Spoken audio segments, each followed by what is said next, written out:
How to create divisions ESPN Fantasy Football.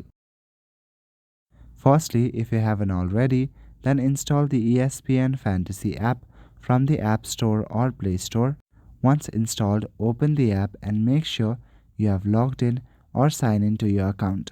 Once you are in, you will land to this kind of interface. If you haven't created or joined a league, then click on the Create or Join League option at the very top. And now create or join your league and click on My Team. From the very top, go to the League option. Now here you will see the option LMT League Manager Tools. Click inside that and you will see different kind of settings. You need to select Scoring Settings. Inside Scoring Settings, you will see all your team members and how much they have performed. You can see all the scores right here. Based on the scores, you will need to have team members in your mind. You will see all the attempts and missed. And based off of that, you will also see points.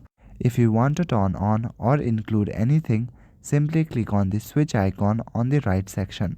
That's all for today. Thank you.